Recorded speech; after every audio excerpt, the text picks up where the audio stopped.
So hi everyone, this is 19th video of our C programming language series, and in today's video we are going to discuss the very important topic of C programming language which is functions. So function होते क्या है? Basically function वो group of statement होता है जो कोई particular task को perform करता है। ठीक है, अगर इसका हम सबसे अच्छा एग्जांपल लें तो वो होगा मेन फंक्शन। आप देखते होंगे मेन फंक्शन के अंदर हम काफ़ी सारी चीज़ें लिखते हैं। अभी जो बिगनर्स होते हैं वो सब मेन फंक्शन के अंदर ही लिखते हैं। ठीक है, तो इसको एक फंक्शन बोला जाता है मेन को। क्यों? क्योंकि इसमें कुछ लाइन ऑफ कोड लिखा हुआ है, कुछ स्टेटमेंट्स लिखे हुए हैं जिनसे वो एक पर्टिकुलर टास्क को परफॉर्म करता है। ठीक है, सिमिलरली ये तो हमारा मेन फंक्शन की बात करी हमने। इसके अलावा हम कुछ फंक्शंस बना भी सकते हैं। ठीक है, फॉर एग्जाम्पल अभी हम बात करें कि अगर मुझे दो नंबर ऐड करने, ठीक है, तो मैं क्या करूँगा, ए प्लस बी ऑपरेशन अप्लाई करूँगा, राइट। लेकिन इसको क्या मैं फंक्शन से कर सकता हूँ? हाँ, इसको मैं फंक्शन से भी कर सकता हूँ। अब इसको आगे समझते हैं कैसे। ठीक है, तो फंक्शन के ऊपर प्रोग्राम करने से पहले ज़रूरी है कि थोड़ा उसके बेसिक्स के बारे में जान लें। ठीक है, तो फंक्शन बेसिकली हम पूरे कोड में फंक्शन के तीन पार्ट्स होते हैं। एक होता है उसको डिफाइन करना, एक होता है उसको कॉल करना, और फिर होता है उसका डिक्लेरेशन। ठीक है, तो सबसे पहले वैसे हम उसको डिक्लेयर करते हैं, लेकिन स्टार्ट करते हैं हम डिफाइनिंग ऑफ फंक्शन से। डिफाइनिंग हमें क्या बताता है?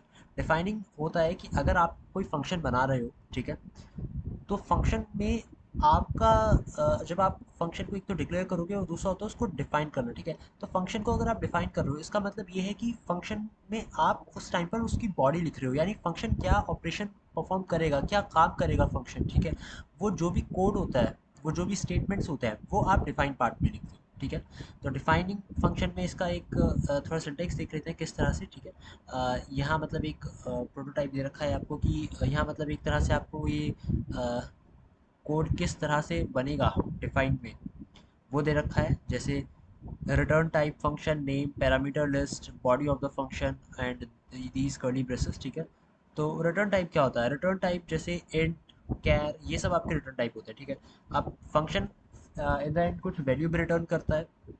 ठीक है, तो अब वो किस तरह की वैल्यू रिटर्न कर रहा है, इंट रिटर्न कर रहा है, कैर रिटर्न कर रहा है, फ्लोट रिटर्न कर रहा है, तो वो पता चलेगा इस रिटर्न टाइप फंक्शन से। ठीक है, तो यहाँ पे जो भी डेटा टाइप होगा फंक्शन उस टाइप की वैल्यू को रिटर्न करेगा। ठीक है, और बाद में लिखा हुआ है मैंने पैरामीटर लिस्ट। ठीक है, अब ये पैरामीटर लिस्ट क्या है? एक चीज़ और बता दूं मैं आपको कि ये रिटर्न टाइप यहाँ पे लिखा हुआ है, तो ज़रूरी नहीं है कि हर बार फंक्शन कोई ना कोई वैल्यू रिटर्न करेगा।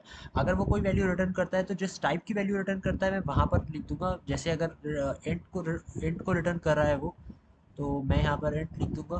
फॉर एग्जाम्पल अगर वो इंट को रिटर्न कर रहा है तो यहाँ पर हम लिख देंगे इंट और फंक्शन का नेम। ठीक है, और अगर वो कैर रिटर्न कर रहा है तो कैर लिख दिया जाएगा। ठीक है, लेकिन अगर कुछ भी रिटर्न नहीं कर रहा है, ना इंट ना कैर, अगर कुछ भी रिटर्न नहीं कर रहा है तो आएगा void। ठीक है, तब हम लिखते हैं void।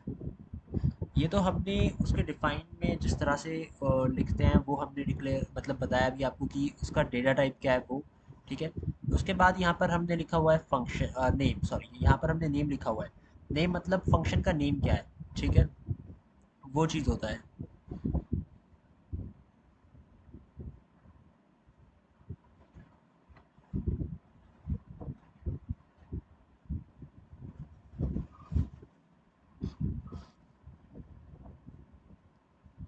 फंक्शन का नेम क्या बना रहे हैं? जैसे अगर मुझे दो नंबर को ऐड करने वाला कोई फंक्शन बनाना है तो सबसे पहले मैं लिखूंगा इंट, वो जो डेटा टाइप मुझे रिटर्न करेगा वो होगा इंट, और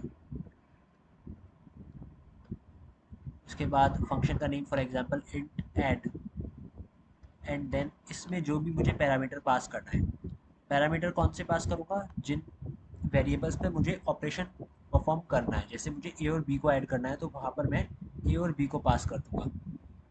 अब ए और बी को मैं सिंपल ऐसे ए और बी पास नहीं कर दूंगा। ठीक है, मतलब सिर्फ ए और बी लिख दिया, इसका मतलब ये नहीं है कि बस काम हो गया, नहीं। इसके अलावा आपको यहाँ पर इनका डेटा टाइप भी लिखना होता है। जैसे अगर ए की वैल्यू ए इंटीजर टाइप का है तो मैं लिखूंगा इंट ए। ठीक है, सिर्फ इतना ही नहीं आएगा, ए इंट ए आएगा। ठीक है, और अगर बी इंटीजर है तो वहाँ भी आएगा इंट बी। ठीक है, यानी पैरामीटर्स में भी आपको डेटा टाइप लिखने की ज़रूरत पड़ती है। उसके बाद ये बॉडी ऑफ द फंक्शन कि किस तरह से वो काम करेगा। ठीक है, अब यहाँ पर डिफाइन करते टाइम किन चीज़ों का ध्यान रखना है? एक तो रिटर्न टाइप क्या है, फंक्शन का नेम, पैरामीटर्स जो आप इन पैरेंथेसिस के अंदर पास करते हो वो, और फिर फंक्शन की बॉडी। तो ये हो गया हमारा डिफाइनिंग का फंक्शन। ये और अच्छे से समझ आएगा जब हम इसे कोड के साथ डिस्कस करेंगे। फंक्शन डिक्लेरेशन क्या होता है?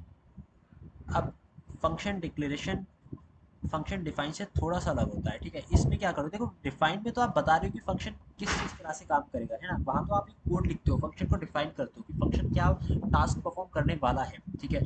लेकिन डिक्लेरेशन में क्या होता है, डिक्लेरेशन में आप खाली डिक्लेयर करते हो। आप डिक्लेयर कैसे करते हो, एक तो उसका रिटर्न टाइप होगा, एक उसका फंक्शन नेम होगा, एक पैरामीटर होगा, लेकिन उसमें बॉडी नहीं होगी, है ना। उसमें बॉडी नहीं होगी, रिटर्न टाइप होगा, फंक्शन नेम होगा और पैरामीटर होगा, फंक्शन बॉडी नहीं होगी डिक्लेरेशन के टाइम पे, ठीक है। सबसे पहले हम फंक्शन को डिक्लेयर करते हैं, उसके बाद हम उसको कॉल करते हैं और फिर वो आता है डिफाइन वाले पार्ट में। इस तरह से फंक्शन हमारा काम करता है। तो अगर मैं यही एग्जांपल लेता हूँ, अगर मुझे ऐड करने हैं तो नंबर को मैं उनका कोड बना रहा हूँ, या सॉरी फंक्शन बना रहा हूँ, तो इंट ऐड, और जिन भी दो नंबर्स के बीच में ऑपरेशन परफॉर्म कर रहा हूँ हो जाएगा int A comma int B.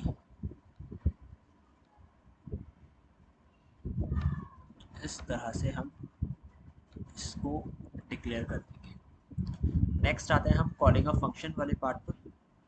Calling of function, भाई आपने फंक्शन को डिक्लेयर कर दिया, आपने डिफाइन कर दिया, लेकिन जब तक आप उसे कॉल नहीं करोगे, वो फंक्शन कैसे समझेगा कि उसको बुलाया जा रहा है, उसको काम करना है ना। इसलिए कॉलिंग भी एक बहुत ही इंपॉर्टेंट पार्ट होता है, ठीक है।